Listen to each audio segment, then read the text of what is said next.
I think a lot of times it's really, this process is scary for authors because they maybe aren't so happy with the movie and they've got to, you know, and it's just a complicated thing. It's like, but for me, I'm really lucky that this is like an unambiguous blessing because I'm so proud of the movie that these guys made. I think that they really, really fought the whole time to honor the book.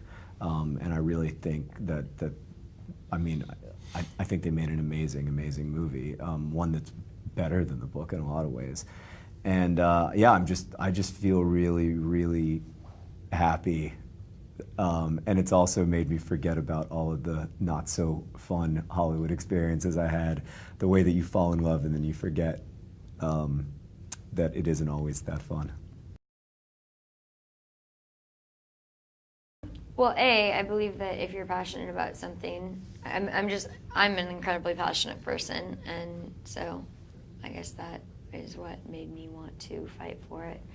But really, I just wanted this movie to be made, because movies like this don't get made, and movies like this are the movies that change the lives of millions of people, which seems so counterintuitive, but for some reason it's really hard to pitch a film like this and greenlight it for a studio. It's risky, man. I mean, it's incredibly risky. It's risky to, you know, we're looking at the movie poster. It's risky to make a. How do you pitch a movie about two teens with cancer in which, you know, some pretty tragic things happen, and the lead actress has to take cannula in the entire film, and the lead male has to have an amputated leg, and yet it's funny, and it's like they're making fun of their cancer. And but the pitch is like very hard to sell for a studio. Yeah, they like things that come in the form of a sentence. Yeah, yeah.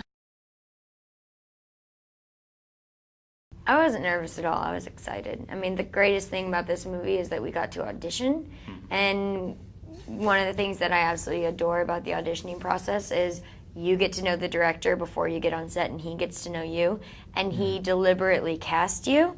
So when you get to set, you're not guessing on whether or not he wants you there.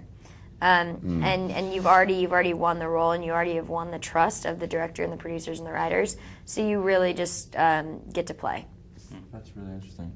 Yeah, I think I was excited too. I think you know, I was nervous about, because I love the book so much, about taking. You know, I wanted to take it or make sure that we protected our characters from the book because we loved them so much. But then at the same time, I think the set was an atmosphere where there was a lot of freedom and a lot of, you know, it felt creative. It didn't feel like, you know, when you're doing a movie in Pittsburgh and it's all isolated like that, you're not thinking what everybody's going to think of it, or you'd probably be bad. You know, I kind of felt like we were just in that world and all enjoying that world, and somehow I convinced myself that the outcome wasn't important. It was, you know, it was the process. The journey. Yeah. It never occurred to me that people would see this movie. The whole time we were making it, like I don't know. The whole time we were on set, I never thought that it would like actually come out. Oh, so good. Unbelievable. Incredible. So great. They love so us. Great. No, but I mean, I actually think what it is that I actually think, I mean, I know you're kidding, but like it's not about us. That's what's so cool. Like we're all celebrating the story together. Yeah, and but it's not even about me. Like it's about like this community of people. Yeah, it's about the shared experience that the community is having, and that's really, it's just been so fun to be part of that with them. Great, yeah, great. I mean, I loved those scenes. It was the egg throwing was my first day, and I've been working with Shay and Ansel and Josh and John and all these people. It was exciting, and to have, and you know, I really did make myself blind, you know, so I couldn't see during those scenes. So it almost, I kind of tricked myself into feeling like I was that guy.